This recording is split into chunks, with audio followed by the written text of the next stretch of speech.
dahului, kita buka dalam doa, mohon pimpinan Roh Kudus. Kita berdoa. Bapa Surgawi, kami mengucap syukur, terima kasih kepadamu, di mana Engkau memberikan kesempatan bagi kami untuk beribadah hari ini, membaca, merenungkan, mendapatkan pengertian-pengertian dari firman-Mu ya Tuhan. Kami yang terbatas, tidak punya pengetahuan apa-apa, kami percaya kuasa Roh Kudus mengurapi firman-Mu, sehingga keluar tidak akan kembali dengan sia-sia. Urapi hamba-Mu, urapi semua jemaat yang hadir dan mendengarkan serta melihat tayangan ini. Dalam nama Yesus kami berdoa mengucap syukur. Amin. Saudara yang dikasihi Tuhan Yesus Kristus, pembacaan kita hari ini terambil dari kitab Injil Yohanes pasal 6 ayat yang pertama sampai dengan ayat yang ke-11 yang demikian bunyinya. Dari perikop, Yesus memberi makan 5.000 orang. Sesudah itu Yesus berangkat ke seberang danau Galilea, yaitu danau Tiberias. Orang banyak berbondong-bondong mengikuti dia karena melihat mujizat-mujizat penyembuhan yang diadakannya terhadap orang-orang sakit. Dan Yesus naik ke atas gunung dan duduk di situ dengan murid-muridnya. Dan Paskah, hari raya orang Yahudi, sudah dekat. Ketika Yesus memandang sekelilingnya dan melihat bahwa orang banyak berbondong-bondong datang kepadanya, berkatalah ia kepada Filipus, "Di manakah kita akan membeli roti supaya mereka ini dapat makan?" Hal itu dikatakannya untuk mencobai dia, sebab ia sendiri tahu apa yang hendak dilakukannya. Jawab Filipus kepadanya, "Roti seharga 200 dinar tidak akan cukup untuk mereka ini, sekalipun masing-masing mendapat sepotong kecil saja." Seorang dari murid-muridnya, yaitu Andreas, saudara Simon Petrus, berkata kepadanya, "Di sini ada seorang anak yang mempunyai 5 roti jelai dan 2 ikan. Tetapi apakah artinya itu untuk orang sebanyak ini?" Kata Yesus, "Suruhlah orang-orang itu duduk." Adapun di tempat itu banyak rumput, maka duduklah orang-orang itu, kira-kira 5.000 laki-laki banyaknya. Lalu Yesus mengambil roti itu dan mengucap syukur dan membagi-bagikannya kepada mereka yang duduk di situ. Demikianlah juga dibuatnya dengan ikan-ikan itu, sebanyak yang mereka kehendaki. Demikian bunyi firman Tuhan. Terpujilah Kristus. Jemaat yang dikasihi Tuhan, kita melihat dari judul bacaan ini atau situasi yang terjadi pada saat itu, di mana Yesus memberi makan 5.000 orang. Kita bisa bayangkan bahwa ketika saat itu sudah lelah karena habis pelayanan, kesembuhan ilahi, di mana mujizat-mujizat penyembuhan yang diadakannya.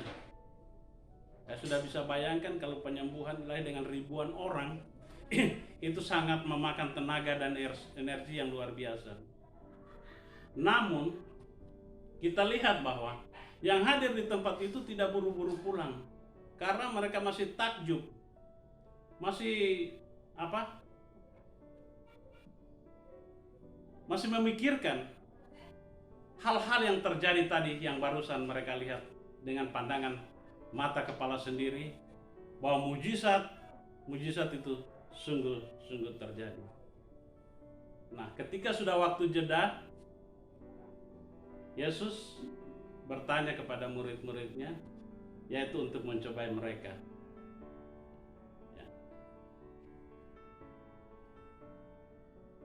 Ketika Yesus memandang kelilingnya, ia melihat bahwa orang-orang berbondong-bondong datang kepadanya, berkata ia kepada Filipus, Di manakah kita akan membeli roti supaya mereka dapat makan? Nah, itu. Jadi orang ini harus diberi makan. Tapi di mana untuk dapat roti yang sekian banyak? Saya kira kalau 5.000 roti, 5.000 orang untuk makan rotinya cukup banyak, ya, tidak sedikit, apalagi di tempat itu. Hal itu dikatakannya untuk mencobai dia, sebab ia sendiri tahu apa yang hendak dilakukannya. Jadi Yesus mencobai Filipus. Nah, di sini kita lihat bahwa Filipus itu hanya berfokus kepada uang.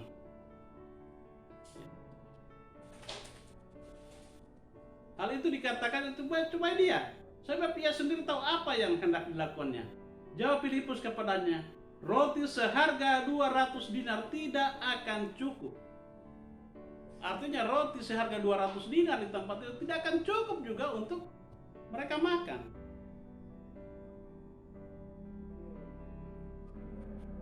Jadi berfokus kepada uang sebagai solusinya. Roti seharga 200 dinar ya. Kemudian kita lihat lagi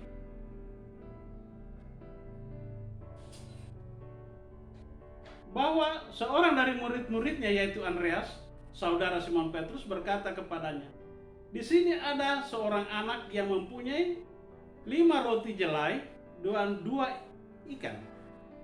Tetapi apakah artinya itu untuk orang sebanyak ini? Jadi artinya apa? Andreas berpikir secara kemampuan bahwa makanan yang sedikit itu apa artinya untuk orang banyak? Nggak cukup. Sedangkan itu makanan anak kecil, bukan makanan orang dewasa. Ya. Nah, di sini kita lihat solusi-solusi yang diberikan oleh murid-muridnya adalah untuk berpikir secara manusia atau keadaan yang seperti itu. Padahal di situ Yesus tahu sebenarnya apa yang akan terjadi dan dia sanggup untuk mengadakan itu. Jadi ketika kita menghadapi masalah, kadang-kadang kita tidak melihat pada situasi yang supranatural. Kita hanya melihat keadaan kita. Ya. Ketika kita menghadapi masalah atau dihadapkan satu persoalan, sering kita bertanya kepada Tuhan, mengapa ini terjadi? Ya. Kenapa harus ini terjadi? Bukankah saya sudah melayani Tuhan? Bukankah saya sudah aktif dalam gereja? Bukan saya sudah melakukan segala macam kegiatan? Dibanding dengan orang lain, kita membanding-bandingkan dengan orang lain. Tapi mengapa hal ini terjadi dalam kehidupan saya? Atau kehidupan orang itu? Pernahkah terlintas dalam pikiran kita? Seandainya Yesus bertanya kepada kita, bagaimana penyelesaiannya? Seandainya saudara menghadapi persoalan dan Yesus bertanya, bagaimana solusinya? Bagaimana penyelesaiannya? Mampukah kita menjawab sesuai dengan keinginan Tuhan? Atau sesuai dengan kehendaknya? Saudara-saudara yang dikasih dalam Yesus Kristus, kita bisa bayangkan hal ini terjadi. Karena tidak ada persiapan makanan, tidak ada hal yang akan didapatkan untuk mereka konsumsi. Namun di situ kita lihat bahwa Yesus sebenarnya sudah tahu jawabannya. Sudah tahu bahwa anak itu mempunyai roti dan 2 ikan. Bahwa itu sanggup dilakukan dengan kuasa adrikodrati yang dapat dilakukan Yesus. Hal ini juga terjadi waktu perkawinan di Kana, di mana mempelai kehabisan anggur, sehingga harus air pembasuh kaki itu dijadikan mujizat. Yesus sanggup mengadakan sesuatu yang tidak mungkin, sesuatu yang mustahil. Ya. Ketika kita menghadapi sesuatu yang mustahil, tidak mungkin, tidak mungkin, tidak mungkin. Tetapi dalam Yesus saya mau katakan, Yesus sanggup melakukan segala sesuatu. Itu adalah cara penyelesaian masalah yang dilakukan Yesus. Saudara yang dikasihi Tuhan Yesus Kristus, ketika kita menghadapi masalah, ya, pertama kita harus temukan masalahnya. Apa penyebab masalah? Ketika kelaparan, kelaparan. Ketika tidak punya pakaian, punya pakaian. Ketika kita tidak punya usaha, masalah usaha. Jadi kita harus temukan dulu masalahnya.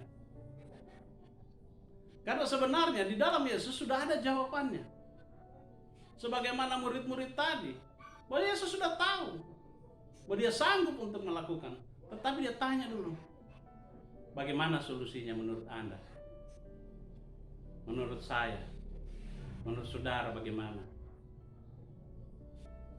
Ada orang bilang, ya kalau ada uang mah gampang. Ini solusinya masalah uang. Kalau ada uang semua beres. Nah gitu kan. Masalah uang. Soal masalah kemampuan. Ya. Jadi kemampuan, saya tidak sanggup, saya tidak mampu. Nah, sebagai orang percaya memang, atau sebagai manusia kita tidak dapat melakukan segala sesuatu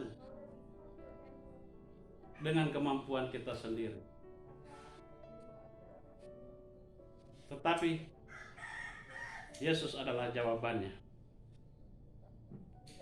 Nah, kita lihat ketika Yesus mengangkat roti dan ikan itu, pertama apa dia katakan itu? Dia mengucap syukur. Jadi di sini kuncinya adalah bersyukur bahwa ada yang bisa diharapkan walaupun sekecil apapun juga.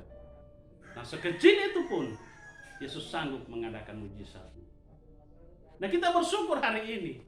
Ya mungkin saudara tidak ada pekerjaan, mungkin saudara ekonominya lagi susah, mungkin saudara pergumulan hari ini yang saya tidak tahu, tapi setiap manusia lain-lain persoalannya, lain-lain pergumulannya, mencari solusi yang tidak dapat ditemukan. Yesus menaikkan syukur kepada Bapa di surga. Kemudian jawaban itu terjadi. Mujizat itu terjadi. Ketika kita mengucap syukur, maka mujizat itu terjadi. Saya barusan kena satu penyakit yang ditakuti oleh semua orang, COVID. Saya orang COVID itu mulai sebelum tahun baru. Jadi total saya 1 bulan lebih. Kalau orang itu ya mungkin seminggu udah lewat. Atau ya kalau tidak terlalu parah ya mungkin kalau isolasi mandiri itu 2 minggu. Tapi saya sampai sebulan. Saya bertahan. Dan saya percaya akan kuasa Tuhan. Saya percaya. Saya bilang, masa Tuhan kok hidup saya hanya berhenti karena COVID? Saya percaya Tuhan punya kuasa. Orang telepon saya anggap biasa seperti tidak ada masalah. Saya cuma siapkan semuanya. Kalau tahu Tuhan panggil sampai hari ini, Tuhan panggil, saya sudah siap. Saya sudah siapkan semua, saya punya surat-surat, dokumen-dokumen, apa-apa, keuangan, apa semua. Saya siapkan semua. Artinya Tuhan panggil, saya sudah siap. Dan saya tidak merasakan suatu beban bahaya. Waduh, gimana ya? Tiba-tiba saya meninggal hari ini. Nah, saya sudah siap. Karena Alkitab berkata mati itu keuntungan. Itu adalah anugerah, mati itu keuntungan. Jadi saya bilang ya udah. Berarti kalau saya mati itu sudah ketemu Tuhan. Nah, tinggal di sana nanti. Saya mau tanya Tuhan, kenapa saya harus mati karena COVID? Karena sudah ketemu muka dengan muka. Iya, saya mau tanya. Ya sudah, saya berdoa untuk karena Tuhan, anakku masih hidup semua, istriku masih ada. Berkati mereka. Dan saya lihat cara Tuhan bekerja. Secara dengan mata saya Kan dikatakan kamu akan ketemu muka memandang muka. Jadi itu kita sebagai orang percaya betul-betul kita harus sungguh-sungguh dengan Tuhan. Jangan ada keraguan. Dan kita percaya langkah-langkah kehidupan kita ditetapkan oleh Tuhan. Langkah-langkah orang benar ditentukan oleh Tuhan. Maka kalau kita hidup di dalam kebenarannya Allah, hidup kita ditentukan. Mati, hidup ditentukan oleh Tuhan. Jadi tidak ada hal yang kita ragukan. Ketika kita bersyukur, dan juga solusi lain kadang-kadang kita harus mendengarkan juga suara-suara orang lain. Mendengarkan nasihat dari para ahli, ya, nasihat teman-teman, itu perlu juga. Jangan kita rasa, wah, pintar sendiri, bisa sendiri. Tapi perlu kita mendapatkan nasihat dari dokter. Umpamanya waktu sakit, kita tanya dokter, kenapa ini? Apa ini? Bagaimana cara penyembuhannya, pencegahannya? Karena mereka juga Tuhan pakai. Ya. Jadi kita mendengarkan nasihat hamba-hamba Tuhan. Doa hamba-hamba Tuhan, naikkan syukur. Kalau kita naikkan syukur, pasti Tuhan jawab kita. Seorang hamba Tuhan yang terkenal, yang mengadakan kesembuhan ilahi, toh masih sakit juga. Ya, itu menandakan bahwa kesembuhan itu adalah hak Tuhan. Itu datangnya dari Tuhan, bukan kemampuan manusia. Penyelesaian kita lakukan adalah penyelesaian yang datang dari Tuhan, bukan kemampuan kita. Karena kita sudah buntu, sudah tidak ada jalan lain. No way, tidak ada jalan. Tetapi di dalam Yesus, yang tidak mungkin menjadi mungkin. Kita tetap senantiasa hidup di dalam doa. Berdoa dan berdoa. Mungkin kata-kata ini sudah selalu sering kita dengar. Tapi saya mau katakan, asal kita berdoa dengan benar. Sebab banyak orang itu hanya menasehati. Berdoa ya, belum tentu dia berdoa. Hanya sekedar basa-basi, kata-kata hiburan. Doakan saya ya, belum tentu dia sendiri juga berdoa. Hanya basa-basi. Tetapi dikatakan berdoa artinya kita berdoa dengan iman. Dengan sungguh-sungguh yakin akan jawaban Tuhan. Makanya dikatakan berdoa dan yakin. Kalau kita hanya berdoa saja tanpa keyakinan, no. Itu sama dengan keraguan-raguan. Orang yang bimbang, jangan mengharapkan hasil dari doa. Tapi orang yang berdoa dengan iman, yang memegang janji-janji Tuhan, pasti Tuhan bela firman-Nya. Amin. Tuhan Yesus berkati. Mari kita tundukkan kepala, kita berdoa. Bapa, di dalam nama Tuhan Yesus Kristus, dari segala kekurangan kami sebagai anak-anak-Mu Tuhan, bagi kekurangan kami dalam menyampaikan kebenaran firman-Mu Tuhan, kami percaya Tuhan yang memberi kami kesempurnaan, Tuhan yang memberkati firman-Mu, firman-Mu yang tertulis dalam kitab ini Tuhan. Dengan kuasa Roh Kudus-Mu menghidupkan firman ini, agar kami yang mendengar, kami yang melihat, dan kami yang merasakan sungguh-sungguh diberkati Tuhan. Berkati jemaat-Mu Tuhan hari ini. Mereka yang dalam kelemahan ya Tuhan. Segala kelemahan tubuh yang dalam sakit, penyakit, segala hal apapun juga yang mereka alami, permasalahan apapun juga yang menimpa mereka ya Tuhan. Kami percaya sebagaimana Engkau memberikan jawaban untuk makanan bagi 5.000 orang laki-laki. Itu suatu mujizat yang sungguh-sungguh luar biasa. Hal itu juga terjadi dalam kehidupan kami. Di segala kehidupan kami ya Tuhan, Engkau berkati. Berkati layanan kami, ministry Genesaret ya Tuhan. Biar Tuhan, dari semua nama Tuhan dimuliakan dan ditinggikan. Banyak jiwa boleh dimenangkan, nama Tuhan ditinggikan. Terima kasih Bapa di sorga, kami mengucap syukur untuk hari ini, pada minggu ini Tuhan, langkah-langkah kami ke depan Tuhan. Kami percaya masih banyak masalah-masalah yang kami hadapi, tetapi itu mengandalkan Tuhan, bahwa Engkau senantiasa menyertai kami dengan kasih dan kuasa-Mu, serta mujizat-Mu menyertai jemaat-Mu. Dalam nama Yesus Kristus hamba-Mu yang kudus, kami berdoa dan mengucap syukur. Haleluya. Amin.